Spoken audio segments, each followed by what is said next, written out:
So where are we now? I mean, it really is a natural progression. Those of the who know me know I've got a bit of a fascination with threes. You probably see it as we go through this. But there is a third natural book which flows from this, and that is ethical selling. That's where we're headed. We're headed because customers want it. We're headed because it works. Not just because customers want it, but when you break it down, the approaches are best practice. You're listening to the Sales Today podcast, and I'm your host, Fred Copestake. On this podcast, we explore how sales professionals can develop a modern approach to winning business, the application of virtual selling techniques, how to create meaningful business relationships, and much more. Why not take our free collaborative selling scorecard to see how your sales approach suits today's environment? You'll find a link in the show notes. The way I'd like to start is getting your views on sales today. Now, I'm going to give quite a lot of mine, but yeah, it's always interesting what you guys are seeing. So yeah, a little bit of research still. And what I'm going to do is I'm going to give 5 options. So 5 things that I'm seeing, A, B, C, D, E. And I love it when I get to the end, if you could put into chat A or B or C, or maybe it's A and B or C and D, or maybe it's all 5. Maybe it's all of this stuff you're seeing. But the stuff that I'm seeing going on is that as salespeople, we get involved later in the buying process. So it's kind of customers are more advanced. They're sorting stuff out for themselves. They're not involving salespeople. They're figuring out their own problems. So we aren't getting involved until later on. That would be A. B is that customers are also more biased. In other words, they're kind of, because they're sorting things out for themselves, they know what they're trying to achieve. They're now becoming more demanding as to what it is we've got to deliver. So biased or more demanding. C, though, is that the world is more confusing. So it sounds like customers have got everything going for them, but they're confused. Yeah, they're still trying to make sense of stuff. It's still difficult for them. So okay, we're confused, they're confused, we're all a bit more confused. That would be C. D would be that this is about the people involved in decision making. There are more people getting involved, more stakeholders, more people who want to have their say, more people that we need as salespeople to talk to, understand, deliver. And E, that this is also getting more emotional. And so by that, what I mean is that the kind of emotional factors that people are bringing into the decision are becoming ever more important. So people being worried about risk, about moving away from stuff that they know, disrupting the status quo, these kind of things, plus the personal motivators as to why they would do something. So which of those are you seeing? Is it just A, just B, just C? Is it a mixture of them? Love it if you could pop into chat just a little bit of a feeling for that. So yeah, definitely a C. We're seeing an A. Yeah, people above later in the buying process. Yeah, A and B. Yeah, they're later and more demanding. We know what we want. Yeah. Okay, so A, yeah, we're seeing some A's there. Okay, so later in the buying process. Cool. So let's have a think then about what I want to achieve today. So really, I want to highlight areas for you guys to win. Yes, it's a book launch. I want you to buy the book, of course do. But I want you to take stuff away from this. You're investing time and effort. I want you to take something from it. So pulling out of the stuff I've been writing about, I'll give some advice, ideas, guidance, answer questions, and just help you get your head around kind of what this ethical selling stuff is all about. So we'll have a look at this in 3 main areas. Yeah, so part 1, we'll talk about why. And also I'm actually going to touch on why not, why people won't do this. Doesn't really make any sense, but you can start to understand what some of the barriers might be. We're then going to talk about what ethical selling is, so a bit of a definition, a bit of what it looks like. And biggest chunk is how. How can you take this stuff and start to implement it? So who am I? So my name is Fred Copestake. I'm founder of Brindis, which is a sales training consultancy. And over the last 24 years, I've been really privileged to travel around the world 14 times. So I've worked in 37 different countries and trained over 10,000 salespeople, which is a massive privilege to do that. It's a real honor. I've had a lot of fun. Some of it's been really quite hard work as well. But what it's also done is help me understand what are the challenges that salespeople have. Now, most people will say our industry is different. And yes, there are nuances to every industry. But broadly, I would say across sectors, across countries, that there are similar challenges. Understanding this is what drove me to write first book, which is Selling Through Partnering Skills. So this is all about how salespeople can be more collaborative. A more collaborative approach overcomes many of the challenges that salespeople have because it aligns to what customers are trying to achieve. So it's taking a lot of the stuff that's gone on before, but just moving it on to the next modern level. That came out in 2020. So yeah, it's the same as you know what. Not the usual P word. Um, but yeah, look, the thing that happened, I am going to use it, in the pandemic, changes occurred. Things happened in the world of sales that were going to happen anyway, but happened faster. Yeah, and things which are going to happen are also coming along faster. I looked at that. I also looked at a ton of Netflix. And once I watched all of Netflix, and by the time I got to the end of Tiger King, I thought, come on, Fred, use your time more effectively. And so that's where I sat down, looked at these changes, and wrote second book, which is hybrid selling. So that's how people can adapt to some of these changes by becoming more accomplished in some of the things that we need to bring into our approach. It's not just about working virtually, it's about other elements which a salesperson needs to be competent in. And so where are we now? I mean, it really is a natural progression. Those of the who know me know I've got a bit of a fascination with threes. You probably see it as we go through this.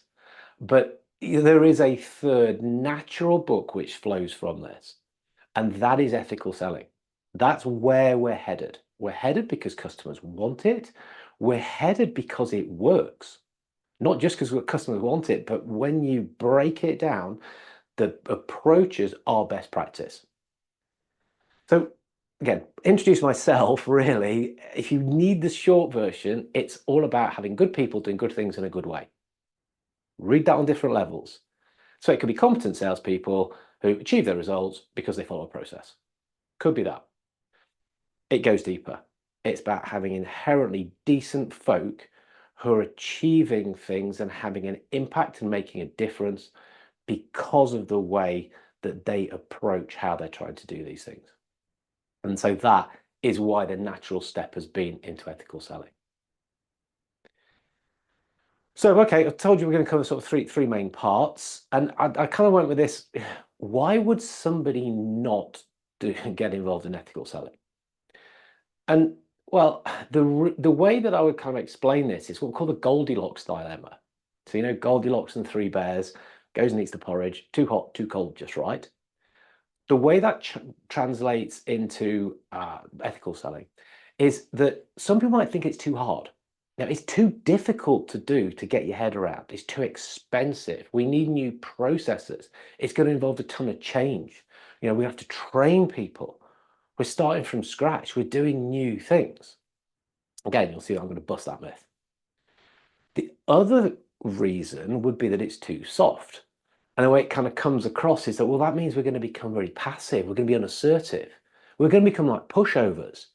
If we're going to be transparent with customers, we're going to lose a ton of money because they'll sort of see our margins and they'll take it all from us. Yeah, we'll be weak. It's not that. These are kind of false or fake ways of understanding what ethical selling is all about. We can get it just right. Indeed, many people are, and part of the whole process of pulling this stuff together and sharing it in the book is helping people catch themselves do stuff right. Know that what they're doing is excellent. Move it up a level. Bring some new things into play. Because the reason that we should is that we can achieve this win-win-win scenario. Now, we've talked about win-win in sales for a long time. It makes total sense. Customer, company. What I mean by win-win-win is that we have this balance between the customer, the company, and the salesperson's conscience. When these three things come together, it becomes a really powerful approach. So we know from the customer's point of view, one of the things that's going to help us be successful is that they're comfortable. And what I talk about in the book is the concept of buyer safety. Customers got to feel safe in that they can make a decision, they're not being pressurized, they're not being forced, and that we have got their best interests at heart. So this can also be expressed in the forms of clarity. We're not being clever, we're not being tricky dicky, we're not we're making stuff easy for them. They can understand why we're doing things, why they should be doing things, how we can do stuff together. Now, from the customer point of view, there's this other interesting thing, which is compliance. And most salespeople I talk to will say, yeah, we've got to jump through so many compliance hoops. Whether that's DEI, whether it's slavery, whether it's uh, environmental policy. There's a ton of stuff that we have to do. And so this ethical selling approach starts to pick up on some of that. We're going to have to do this anyway. So this is how we can achieve customer wins with an ethical sales approach. Now, from the company point of view, it makes sense from a revenue, respect, and ROI stance. So revenue, I mentioned it already. Ethical selling involves best practice. It's stuff that works. It wins you business. And it's not just kind of one-off business, it's likely to be repeat business because of the reputation that you can build. And from the reputation or the respect that you build, this can lead into introductions and then getting into other areas. So yeah, if it does involve a little bit of a shift, then the return on investment for doing that makes sense. One of the areas that the company can certainly win. And so from the salesperson's point of view, the conscience side, this is where they can look in the mirror and know that, look, I'm selling with integrity. What I'm doing every day, I can be proud of myself. I'm not doing stuff that I don't really like. It's making me feel a bit icky. We're doing things that matter. So this is where we can align to purpose. We can do stuff that's making a difference and it fits in with our values. And so this is when stuff doesn't feel like work. And motivation raises. This intrinsic motivation kicks in because we're happy about what we're doing. So this is how this win-win-win comes into play, and why I think ethical selling is such an exciting area, because we can now start to achieve this. We can start to identify these areas and what we need to do. We can't have stuff that's missing. So like if we're missing the customer win, that's dishonest. We can't sort of sell in a way that isn't right for them. It's just a no-go. We're probably not going to be successful anyway. We can't really be thinking about, well, okay, our own company isn't benefiting here. Oh, okay, customer's okay, but their own company isn't. That'd be disloyal. Again, that's not sustainable. These things aren't sustainable. As soon as we've not got one of those wins, it's like a three-legged stool. It'll topple over. We don't want it. And then just think about, okay, customers are right, company's all right, I'm not. Again, you're going to become disengaged. It's not going to make sense. Motivation will diminish. And really, it's not a fun, decent place to be. Sales can be fun. It's stuff that we can do where we get enjoyment out of it. You're helping people, we get paid to help people. I love this side of it. So that's what we're trying to set up. We're trying to set up this feeling that we're honest, loyal, and engaged. And that's where we can really start to make a difference. And that's why I see ethical selling propelling us towards success. So that's the kind of the why. So what is it? What is it? So if I look into the book, ethical selling, it refers to conducting sales and marketing activities in a morally principled, social responsible manner. What's practicing honesty, transparency, integrity, focusing on best interests of the customer and broader society. So it's beyond individual transaction. It's about building trust, promoting the customer's well-being, and positive contributions. Yeah, so yes, there are ethical standards in the process and the way in which we deal with information and how we go about working to build relationships and create an impact. So yeah, ethics becomes part of it. So when we think about ethics, these are kind of the principles that govern the behavior, or the way we go about an activity. So we might think about medical ethics or something like that. Yeah, they're the kind of things that are going to come core to what we do. We can get into a whole load of what about morals, what about ethics, principles. Broadly, it's about conduct. So ethics, I would say, is the code of conduct, whereas morals is more about your individual principles. We could spend forever debating this, and we can go into a whole ethical discussion and end up kind of somewhere up in the clouds, losing the point about, well, actually, what do we do? How do we apply this stuff day to day? That's the route I've taken. I didn't want to do tons of navel gazing. I didn't want to go into this ethical discussion. People far smarter than me can do that. I wanted to look at stuff that we can take away and we can use day-to-day activity. In other words, the how we apply it rather than what. So I just touch on it in the book and then quickly get into breaking it down in how we can actually do stuff. To do that, we use a model. So the ethical model. Now, people who know me know I love an acronym. It helps me remember stuff. Yeah, I'm a simple person, so the model for ethical selling is literally ethical. Yeah, so this isn't a methodology. So it sits alongside something that salespeople might be using already. So Spin, Medic, Gap, Challenger, Sandler, those things, if that's what you're using and that's what you're getting success from, what I'm talking about here sits alongside it. It's absolutely complementary. It's not any kind of competition. Yeah, it's agnostic, if you like. So when we break that down, the ethical model gives us these key elements. We talk about empathetic communication, talk about transparency and integrity, holistic value-centric approach, informed decision-making, collaborative relationship building, adaptive negotiation, and learning and growth. Those are the main elements that we can capture best practice. We can put things in there, recognizing that we're doing this stuff deliberately because we want to be better at what we do and we want to align with ethical thinking. How do we do that? Again, that's what's in the book. That's what it's all about. So what I'll do is I'll go through these pretty quickly, as much because I've got an eye on the clock as, well, I want you to go buy the book and read about it in a bit more depth, which of course is also it's also an objective. But let's have a look at what these things are. So when we think about empathetic communication, so this is all about engaging in an active dialogue, understanding customer needs and wants. That's what it boils down to. So what do we do? What are some of the things that we could do to help us with this? First up, understand empathy. To understand empathy, it makes sense to understand emotional intelligence. And we know emotional intelligence is a major contributor in people's success. So if we can understand that, how we manage ourselves, our own emotion, how we can recognize others and that relationship, how we manage that, we can start to operate in a way which is more conducive to better communication. That can lead us on, or that's part and parcel of great questioning. But you can't write a sales book without writing something about questioning. So I have a little look about questioning skills, how we can use some of those different questioning tools, and there's a questioning model in there that helps us really understand those needs and wants. We've got a question, we've got to listen. So again, listening skills is another key element.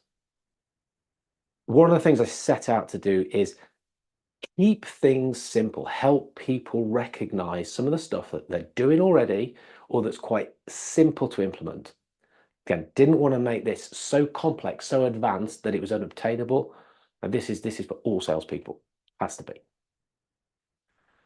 And all salespeople can operate with transparency and integrity.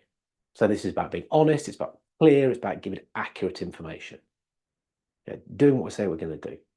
So this is all about trust. This trust is core, it's key to sales. Transparency and integrity, which is what will help us build trust. So I have a little talk about trust, thinking about what makes it up.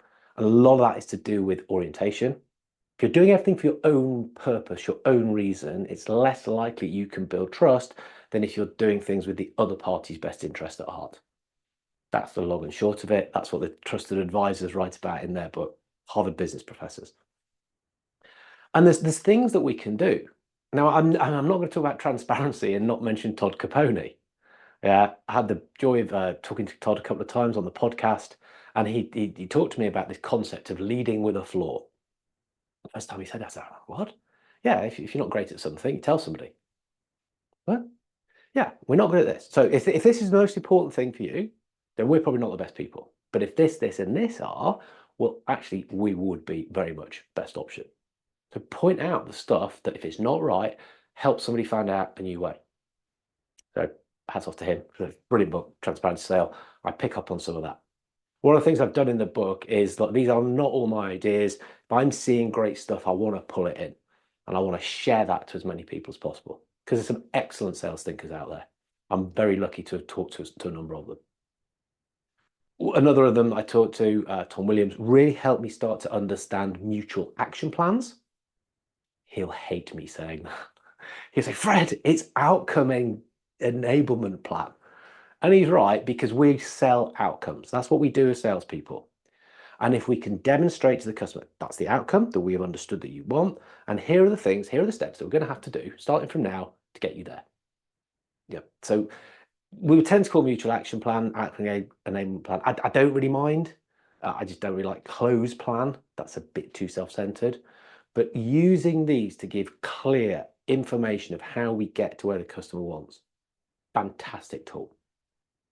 So we covered some of that stuff in transparency and integrity. Holistic value-centric approach. Okay, you see this little picture I've decided to use here, which is the Scooby-Doo mystery machine. And that's because, again, another guy that I've got a lot of respect for, Mike Wilkinson, taught me this concept about understanding value. And he basically says, well, it's a mystery. Oh, I don't get you. He says, no, it's a mystery. You don't know what value is for a customer. They define it. It's like beauty. It's in the eye of the beholder. Our job is to start to understand that. Now, there's tools, there's techniques, there's things that we can do to do that. And the big one, a big word I will use a lot of the time in sales is insight. We bring insight, we bring perspectives, we bring interesting information. Something comes to the party that we can start to discuss and help customers understand things better. As salespeople, we are sense makers. And so if we can do that, then we will be invited. We will hopefully get in earlier. So a lot of people said that you're finding that you're getting involved later in the sales process.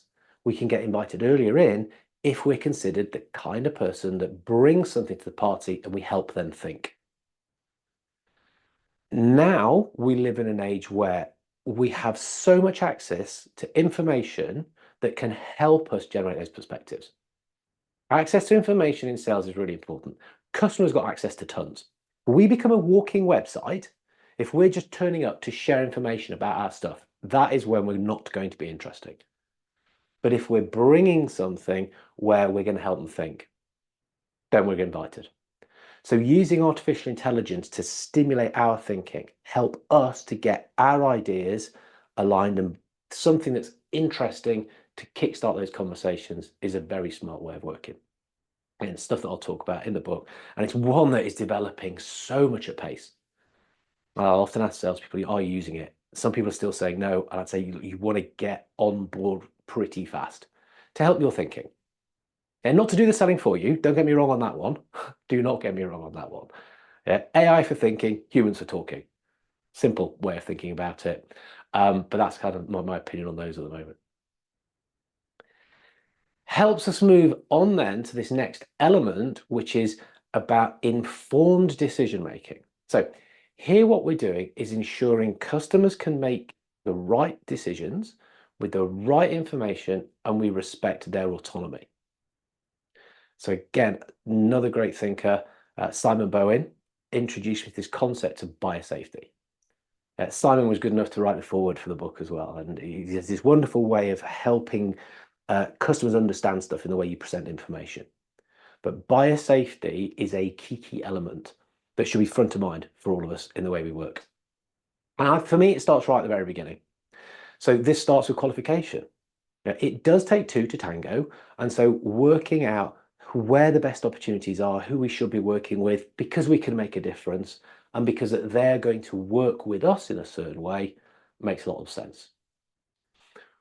We've then got to be very careful to give this freedom of choice. So giving them information, not pushing, not manipulating, not pressurizing. Unfortunately, all the stuff that the sales profession seems to kind of get painted with, tarred with, there's no place for that today. So yeah, just being truthful and then kind of giving that information.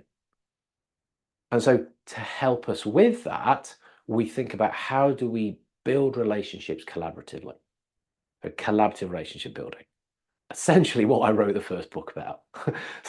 So yeah, look, the things come together. I told you it was a natural progression for me. And so this concept of thinking like a partner so you can get deeper, longer lasting relationships is where we can really start to get those benefits of co-creating, collaborating.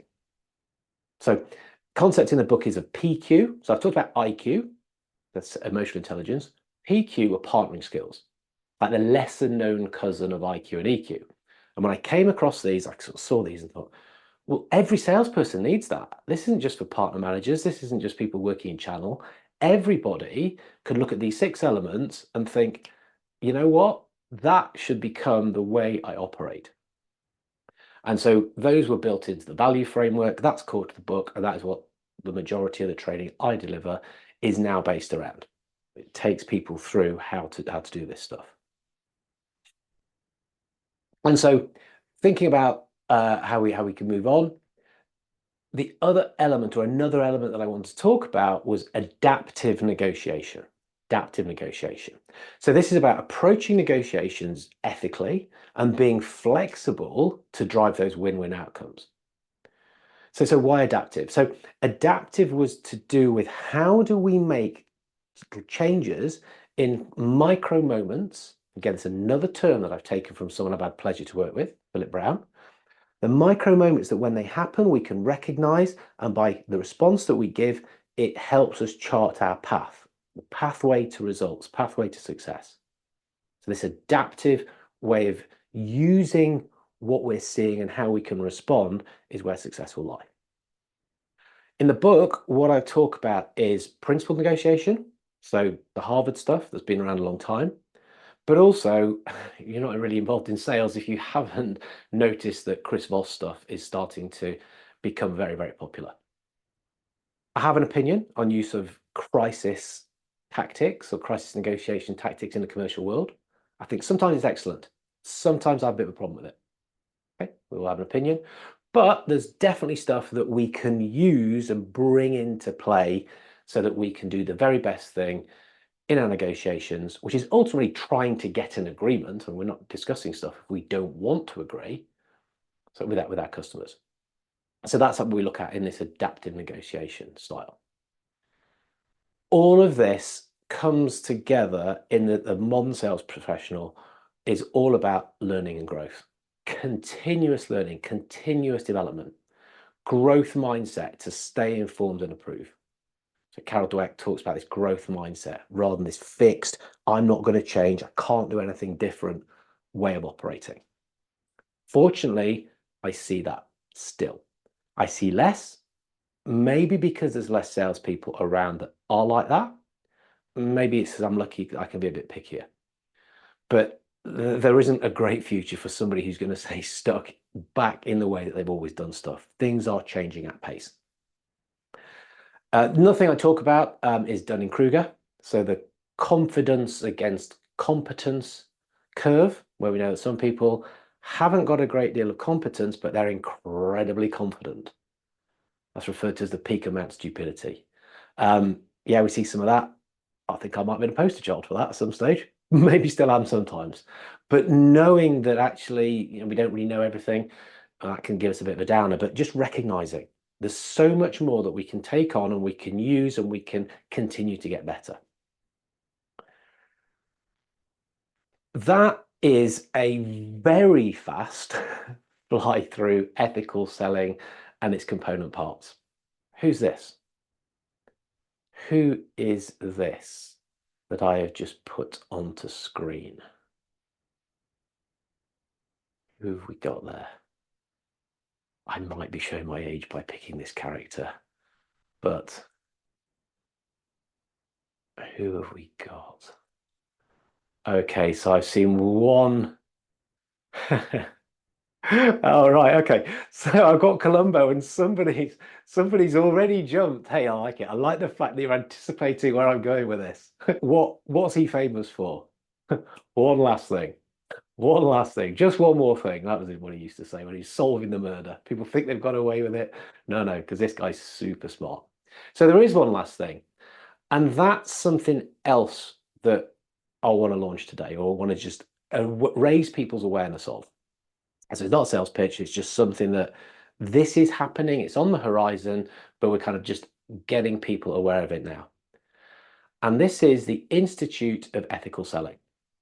The Institute of Ethical Selling. I'm really honored to have been asked to get involved in this. So from an ambassador's point of view, to promote it, but also that the Institute of Ethical Selling is going to use the ethical model as core to some of the stuff that it offers. And ultimately, what the Institute of Ethical Selling is all about is orientation, certification, and information. So what does this mean? Members can join and they'll get an orientation around what ethical selling is all about. So it's taking some of the stuff of the book, going through training, going through learning, going through the modules so that they can be aware of all the stuff that they're doing well and maybe some new ways in which they could operate to get even better. This sets up for certification. So there's a test process based off the back of that learning that members can then become certified. Now, this is the stuff I got really excited about. Can become certified as ethical sellers. They can demonstrate that this is how they go about their work. Information means that we can share more information. We can have webinars, we can do other things. But really, it's this concept that using this CertiKey technology that the Institute's developed to come up with this kind of badge which can be verified, bang up to date. So it's linked back. I think it's clever stuff. I think it's to do with, if it's not blockchain, it's NFT stuff, or anyway, it's clever things so that it's always current and customers can see that this person subscribes to this way of thinking and they're bang up to date in the way that they operate. They've put money where their mouth is and joined the Institute. So this can sit in email signatures and things where customers can see this and becomes visible. So yeah, it's proof. It's proof that this is the way that you want to operate. So yeah, this is just to say this is now something that is starting to happen. It'll open its doors formally in 2025 with membership costing £150 a year. Deliberately kept, low level, so that everybody can join, essentially. We don't want any barriers to entry on that, no friction. It's up and running now, or it's starting to get up and running. The website is up, and what we're saying is that if you register now, register in the rest of 2024, and before it officially opens its doors, the Institute will gift the first 3 months. Now, this is about helping people to join. That's why we want people to get on board. So, Institute of Ethical Selling, this is the first time that we've spoken about it in public. You've actually kind of been here right at the very beginning. And so hopefully it's something that is starting to pique your curiosity and something that you can see yourself being a member of.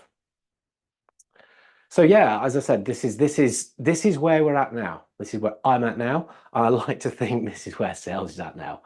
Yeah, we've got ethical selling, we've got an understanding of it, we've modeled the process, we can see the things that we're doing and we need to do to get better because it's what customers want.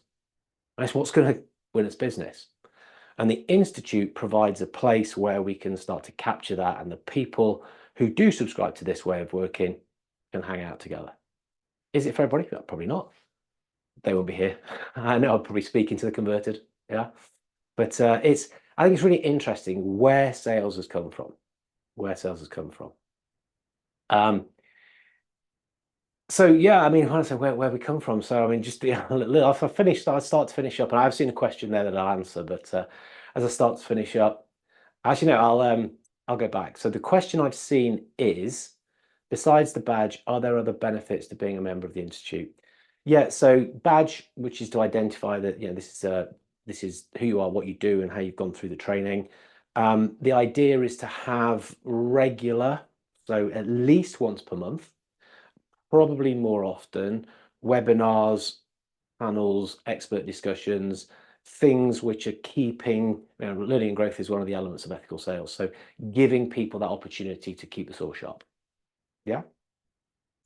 So yeah, there is elements. It's not just, yeah, buy your badge, see ya. No, it's about that community and developing it and moving it forward. And then, yeah, seeing what members want. If you have suggestions, if there's things that you think, well, if I'm a member, I would like to see this stuff, it's a responsible organization. Yeah, it's something which has come out of discussion, myself and some of the other guys who've looked and thought, you know what, we can do more here to help sales, keep up its pace as to where it's moving. Yeah, so yeah, it's new. It's new. The badge will get more and more important as it grows. I think so. I think so. And as sales develops, absolutely. So yeah, probably not for SaaS sales at bulk people. I don't see why not. I don't see why everybody who sells something can't do it ethically. Um, I think, yeah, I don't think it's exclusive. I really don't. Yeah, people might exclude themselves, but hey, look, we're here to try and educate. And that's what I will do. That's what I will do. Books out now. I will continue to promote. I'll continue to share. I'll continue to talk about these things. Yeah, it's not really to convert people. I don't know. If I do, brilliant. But I think really it's to alert people and help people recognize that, hey, yeah, that's me. That's what we do. Yeah. Oh, I wanted to finish up on a little bit of a story. It's to do with my first job. My first job was in sales, and I know I look incredibly young, but I was incredibly young back then. So the very first job was when I was 8 years old. First job in sales, 8 years old. And it was a family business. Okay, that's why a picture of the family's on there. It was a builder's merchants, also sold kitchens and bathrooms. And every Christmas, on Boxing day after Christmas, there was the sale. And when I was 8, I was finally allowed to go and help. And so what they did is they kitted me out in the uniform. So big orange polo shirt. And when I say big, it was big because I was little and this was like staff uniform. So that's kind of dwarfing me. And those old brown warehouse coats, remember those? That was really big. I was kind of along the floor and way past my arms.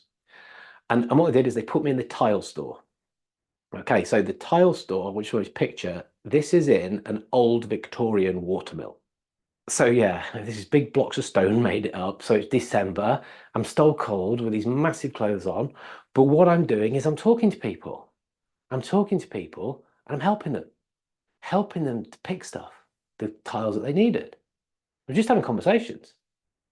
That's selling. I didn't know it was selling at the time, but talking to people, helping them to make choices, helping them to understand, that's what I was doing back then. So in some ways, yeah, I don't think ethical selling is that new. I probably shouldn't say this in book promotion. Um, it's just what works. And then that's something that, I've loved about sales. It's the conversations, it's the helping people, it's the doing the right thing to get them to where they want to be.